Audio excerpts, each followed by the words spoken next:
الوضع الحالي وصل لمرحلة إن إحنا مش عارفين نجيب حاجة اقتصادية. يعني النهارده أنت كنت بتتكلم في مين في الفئة الاقتصادية؟ ريد دراجون، أولى، مش عارف تكنوزون، تي داجر، الحاجات دي. النهارده تيجي تتكلم مثلا عن ماوس الشعبي القديم اللي كان من كام سنه ب 350 جنيه، وكنت عامل فيديو ان هو كان ساعتها نزل بقى ب 400 ومش عارف وكام، 420 تقريبا ولا حاجه زي كده، وقلت ان ده عيب فيه، وكانت فيلم وقصه وطلب ان امسح الفيديو، كانت بص حوار كبير قوي احنا مش عايزين نوجع دماغتنا بيه. النهارده بقى بكام؟ اقول لك انا النهارده عامل له 700 جنيه ولا حاجه، النسخه البيضاء تلاقي داخله ناحيه ال 900 جنيه. طب هل ده منطق؟ هل ده كده اقتصادي يعني؟ اكيد لا. طب هو ده سعره العادل؟ مش هتكلم في الموضوع ده عشان ده مش قصتنا، بس هو يستاهل؟ دي بقى الفكره. هل المواسات دي دلوقتي اللي كنا دايما بنرشحها على انها مواسات اقتصاديه تستاهل الشراء؟ اقول لك لا، ما تستاهلش. طب ليه يا عم نبيل ما تستاهلش؟ علشان في حاجات تانية بنص سعرها وببساطه كده احسن منها. انا هوريك النهارده كل حاجه، عيوب ومميزات، وانت يا معلم اختار براحتك. وبص هدعك لك الموسات. قبل ما ابدا بس اي حاجه احب اقول لك ان الفيديو ده ما هوش لونج تايم ريفيو. اي ماوس هتكلم فيه عنه النهارده انا ما جربتش الماوس ده غير عده ايام قليله، انا بس هعمل لك اختبارات تدل على اداء الماوس عامل ازاي.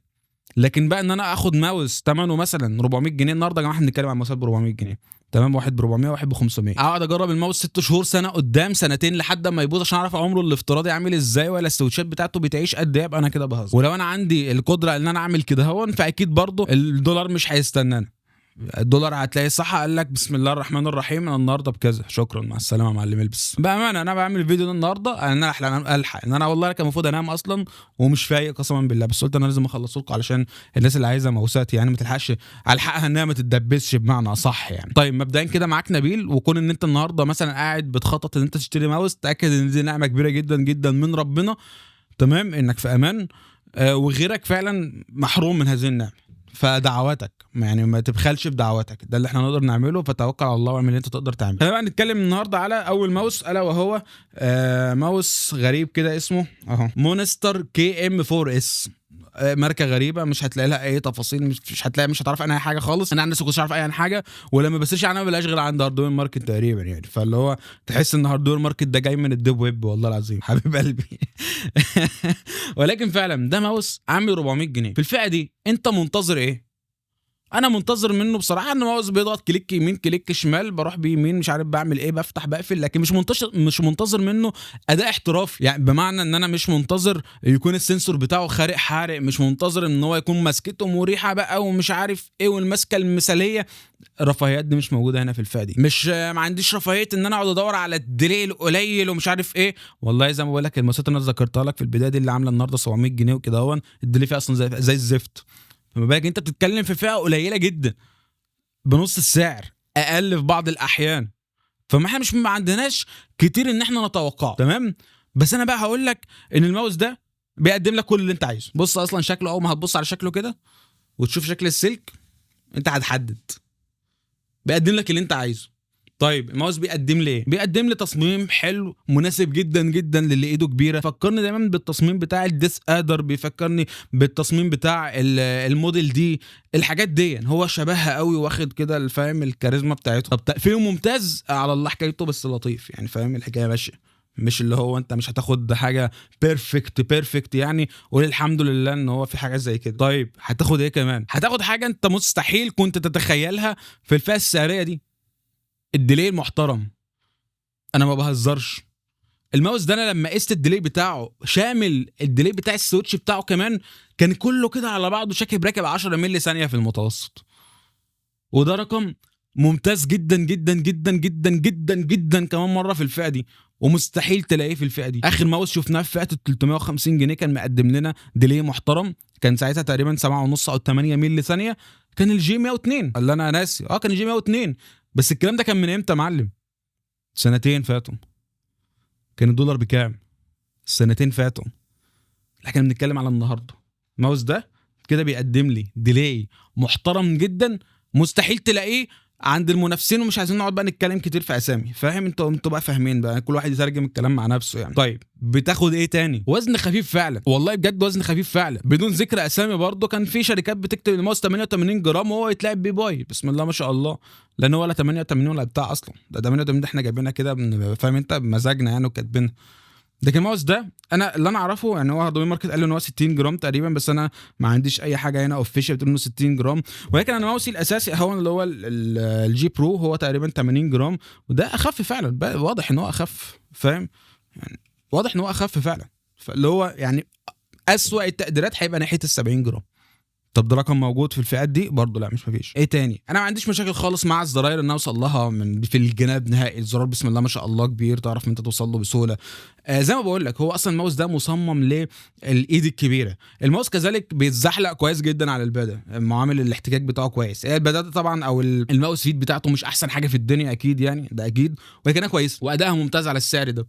بل ضيف عليها كمان السلك بتاعه اللي انا مش عارف ازاي جاي برضه في الفئه دي، بجد والله. في السلك بتاعه بيفكرني بتاع السلك بتاع الهايبر اكس هيست او الهاست، كذلك برضو الفايبر الترا لايت، السلك بتاعه قريب منهم جدا، هو اخشن منهم شويه ولكن زيه. طيب في الفئه دي او اعلى منها في الكلام ده؟ لا ما فيش الكلام ده. طب امال في ايه؟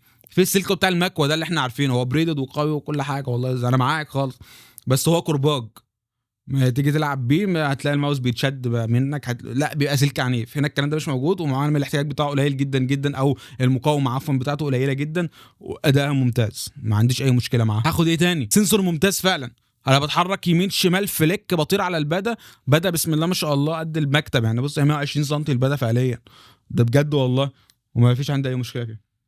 هاته من اولها لاخرها كده زحف، ما فيش اي مشكله، مش هيعلق معاك. فهي مواصفات السنسور المكتوب عليه كويس، مفيش اي مشكله. هو مكتوب هنا ان هو اقل دي بي اي ليه 800. طبعا تقدر تقلب بقى دي بي اي من الزراير دي، ممكن تعمل لك كذا بروفايل، بس طبعا هنا مش بسوفت وير يعني، فاهم؟ تضحي بقى، تنازل شويه حضرتك، مش عايز تتنازل طبعا حقك تدفع، انت حر ماليش دعوه.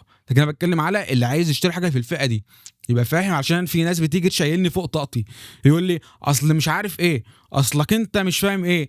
يا عم الحاج، انا يعني مثلا لما قدمت قبل كده ماوس كان ثمنه 250 جنيه وكان كويس، ما كانش في حاجه تانية ب 250 جنيه كويسه عشان اقعد اتكلم واقول لك اصل الماسكه بتاعته كده والماسكه بتاعته كده. انت لو انت قدامك ان انت تدفع ساعتها 600 جنيه وتاخد حاجه مناسبه للماسكه بتاعتك وما عملتهاش، فانت ده عيبك انت، مش عيب انا بتكلم اللي مش قادر يجيب اكتر من كده. فبحاول ان انا اوجد حلول يعني، مش عارف مين بيعمل معاك كده اصلا. انا الفيديو ده اللي بتكسبني ولا بتاع، انا بقدمها لك والله عشان اوجد لك حل مش اكتر يعني، انا مش كسبان منها حاجه، بالعكس انا بخسر فيها وقتي ومجهودي وتعبي وفي الاخر بلبس يعني. فحضرتك اتمنى ان انت يعني تتنازل شويه عن الكاريزما بتاعتك وتحط لايك يعني، اتمنى الموضوع ده شويه عشان محتاج زقتكم جد. هاخد ايه تاني؟ اضاءه، انا شايف ان هي لطيفه جدا يعني، هي شكلها لذيذ لذيذ لذيذ، تقدر انت تتحكم فيها من الزرار اللي تحت، تضغط كل ضغط هتلاقي كده الاضاءه بتتغير معاك، تختار الموديل اللي انت عايزه، الشكل اللي انت عايزه، وتوكل على الله، ما عندناش اي مشكله. البكره بتاعت الماوس انا شايف ان هي بصراحه الفيد باك بتاعتها كويسه، هي ناعمه شويه تمام، فيها لا سيكه كده فاهم، بس ما بتحسش بقى وانت بتلعب، مش حاسس منها اي ضرر. بص هي دي حاجه مش حاجه كبيره يعني، فاهم؟ هي حاجه مقبوله جدا وفي الرينج الطبيعي يعني، مش الحاجه اللي هتخليك ما تعرفش تستخدم الماوس عفوا. الفيدباك بتاعتها زي ما قلت لك ناعمه، ولكن انت بتقدر تحددها يعني، في تكه كده مع كل حركه يعني، فانا ما عنديش اي مشكله خالص مع هذه البقره يعني. عم نبيل الماوس ده ما فيهوش اي مشاكل خالص يعني، ده فرق 400 جنيه في كل حاجه جنه كده؟ لا اكيد لا يعني، اكيد ما فيش حد بيحصل كده. اذا كنت الناس بتشتري حاجات في الفئه العليا بتقابلها مشاكل، مش هتقابلك هنا مشاكل. انا قلت لك في البدايه ان ما فيش انسى حكايه السوفت وير، انا ما وصلتش بصراحه لحاجه بالنسبه للسوفت وير بتاعه، وانت بقى دور يعني تلاقي حاجه انت حر، بس انا بالنسبه لي في الوقت الحالي انا مش شايف ليه سوفت وير. ايه العيوب الثانيه؟ السنسور للاسف فيه ليفت اوف ديستانس 2 دي في دي، وده رقم كبير شويه لو انت واحد بتعمل فليكات او بتلعب على اللو دي بي اي، ولكن زي ما بقول لك دي فئه اقتصاديه جدا جدا جدا جدا جدا جدا، مش هينفع نقصوا عليها جدا جدا جدا جدا جدا. طب في حل؟ جدا جدا جدا جدا، حته الشيكرتون يا معلم، حطها كده فاهم، واحده واحده كده لحد اما تلاقي ايه السنسور بتاعك ما بيقطعش، انت عارف كده ان انت تمام، سيبها بقى والعب، هتلاقي الليفت اوف ديستانس بتاعك وعد دي في دي بالظبط. حل بسيط، واخدنا فيه ايه؟ وفرنا فيه، او انت قدرت بفلوسك تاخد حاجه ينفع ان انت يعني تديك مردود يعني، فاهم ان انت ما انتش دافع فلوسك في شويه تراب. والله بجد في شويه تراب، في ماوسات تراب، في كيبوردات تراب، وبسعر اللي هو حرام يا جدعان. احنا لو لاقيين الفلوس ده، لو فلوس حرام يعني مش هنعمل كده، بس هو كده ده الوضع الحالي. في استغلال، في استغلال. بس زي ما قلت لك انا النهارده مش جاي اتكلم معاك واتكلم معاك اقتصاديا ولا كلام ده، انا مش راجل بتاع اقتصاد اصلا، بس هو في استغلال. طيب ايه تاني؟ الكليكايه بتاعته نوعا ما فيها المشكله اللي كانت موجوده زمان في بعض خطوط انتاج او باتشات بتاعه الريزر فايبر الالترا لايت والالتيميت، وبرضه الفايبر الميني برضه، اللي هو فاهم بتحس انها بتتحرك سيكه كده للجنب. انا حسيت منها بمشكله، لا يعني انا بضغط كده هو ما بيزحلقش مني، انا مش بضغط كده وبحود اصل، فاهم؟ انا عادي اهو شغال، الحكايه بسيطه خالص، ما فيش اي مشكله، ما عنديش اي مشكله. بالعكس ده البري ترافل بتاعت الماوس، او اللي المسافه اللي بياخدها الماوس اللي هي ده وانت بتضغط كده اهو لحد ما يتك، هي مسافه قليله جدا، فدي مساعده ان تحافظ على الديلي كويس، ده علشان تبقى عارف يعني.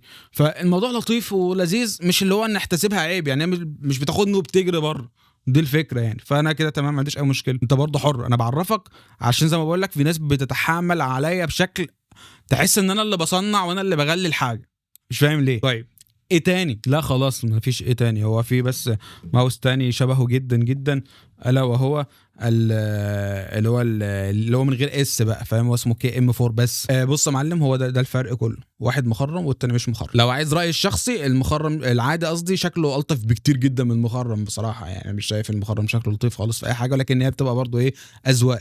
حاجه نسيت اقولها لك، الجوانب هنا ما فيهاش رابر، هم عاملينها تكتشر خفيفه كده، وده طبعا موجود يعني في كل الماوسات اللي في الفئات دي وحتى اغلى منها، بس ما فيش رابر. انت ممكن مع الوقت تروح تجيب لك حته رابر مثلا زي بتاعه الديس ادر، زي بتاعه الموديل او، هتركب عليها عادي مفيش اي مشكله. هات لك اي حاجه مضروبه يا عم، مشي بيها الدنيا، ده لو انت يعني ما بتعرفش تحكم الماوس يعني وايديك بتعرق. وعلى فكره الحكايه مش ايدك بتعرق بس، ده في ناس ايديها بتبقى ناشفه لدرجه ان الحاجه بتتزحلق منها غصب عنها، ده فعلا. فهي الحكايه كلها انت تعرف تملك الماوس جوه ايدك ولا لا، تمام؟ ده للايد الكبيره. ايدك صغيره ابعد عنه، ايدك متوسطه لكبيره هتمشي معاك وتعدي. دول قلنا عليهم بكام؟ دول عاملين 400 جنيه تقريبا، تقريبا الضمان بتاعهم شهر بس برضه عشان تبقى عارف، وده حاجه ابطيو، ده حاجه ابطيو، حاجه ابطيو.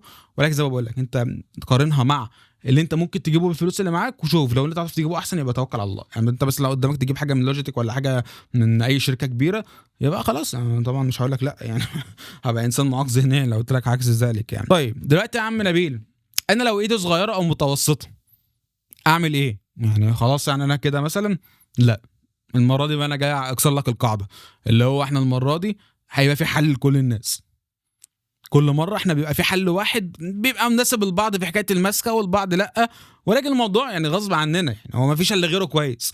طيب المارفو جي 925 ماوس ده اغلى شويه تقريبا، عامل 500 جنيه تقريبا يعني، هسيب لك برضو الصوره قدامك، اللي هو ده شكله. عارف بيفكرني بمين؟ ركز كده معايا، الهايبر اكسل هاست او الهيست او ايا ما يكن اسمه، شبهه بالظبط. برضه هو خفيف على فكره، بس هو اتقل سيك يعني، ده لو ده مثلا تقول ده 70 يبقى ده 75، ده 60 يبقى ده 65، لكن هو مازال خفيف جدا جدا جدا جدا جدا في الفئه السعريه دي. يعني مش هينفع تقارنه بتكنو زوم، مش هينفع تقارنه بريدراجون، مش هينفع تقارنه بتي داجر، مش هينفع تقارنه بالحاجات دي نهائي. ما تفكرش بجد والله، هتبقى يعني بترمي فلوسك في الارض. كل الكلام اللي انا قلت لك عليه من شويه ده طبقوا عليه، والله ما بهزر، طبقوا عليه. ما عدا بقى ان السنسور هنا هو الليفت اوف ديستانس فيه 1.5 مللي، قصدي 1.5 دي في دي، يعني هو عند الواحد دي في دي بيقطع وساعات بيشبك ويقطع وساعات بيشبك مش عارف ايه. بس عشان البدا بتاعتي دي على فكره يعني انا مش هي احسن حاجه، مع بدا ساده خالص اسود هتلاقي الموضوع بقى. طب ايه الكلام لو مش كده؟ انا ما جربتش بصراحه، بس انت ممكن تجرب تحط حته شيكرتون، لو جربت بعد المونتاج حته الشيكرتون هقول لك برضو هتبقى طالعه قدام. اداء الرجلين بتاعته برضو كويس على البدا، ما هوش وحش. طب الديلي بتاعه هو اعلى سيكا 10.5 مللي ثانيه بدلا من 10 مللي ثانيه، مش قصه يعني. احنا كنا بنتكلم في ارقام يا جماعه والله العظيم اكتر من كده بكتير. الشركه الوحيده اللي كانت بتقدم حاجات اقتصاديه بديلي محترم هي بلادي، بامانه الواحد يشهد لهم شهاده حق. بريميوم، الحاجه بتاعتهم قويه، سوفت وير جبار، كل الكلام ده مش هتلاقي غير عند بلادي. لكن غير كده كانت كل الماوسات هزء، لحد ما شفنا الجي 102 اللي فعلا نفخ السوق في فتره ما، خلى يعني، بس هو للاسف مناسب لمسكات معينه للايد الكبيره، ومناسب اكتر وموجه اكتر للايدين الصغيره، الايدين المتوسطه الميله الصغيره، فما كانش في حلول يعني، مش لاقيين حلول للناس تكون كبيره وحجمها كويس يعني. لحد ما حاجات بتظهر اهي، ولكن زي ما بقول لك ده مش لونج تايم ريفيو. امين السلك بتاعه برده كويس جدا جدا جدا.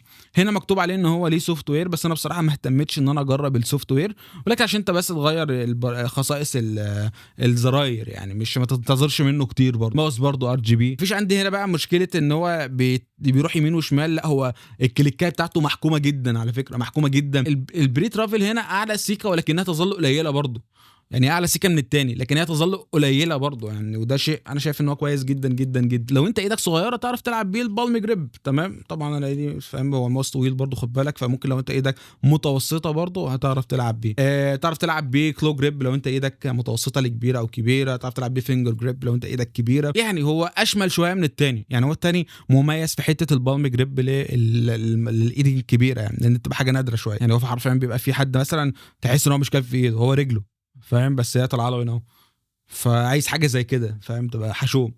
لكن ده تمام، انا شايف انه ده هيناسب فئه اكبر من الناس يعني. ممكن يبقى في حد مثلا صغير في السن فمحتاج ماوس اصغر من كده كمان، ولكن ده للاسف المتاح في الفئات دي. ده المتاح في الفئات دي. غير كده انت بقى محتاج بقى تبص على حاجه صغيره في حجم الريزر فايبر ميني والحاجات دي، ده صعب لسه تلاقيه. او ممكن تشوف بقى الماوس اللي هو الزيوس، كان صغير، كان ماوس صغير ورخيص، بس هو مش بنفس الاداء ده خالص. الماوس ده مكتوب عليه ان هو بيجي باي ديفولت اقل حاجه 1200. ما شفتش بصراحه السوفت وير، هحاول افتح السوفت وير ان شاء الله قبل ما منتج الفيديو واكتب لك برضه اطلع لك الحاجات دي قدام. زي ما بقول لك والله انا بعمل الفيديو ده عشان الحق يعني، بس مش اكتر. حاجه عماله اسعارها بتطير، حاجه اسعارها مش عارف ايه، انا مش فاهم ايه اللي بيحصل. اتمنى الفيديو يكون فادك.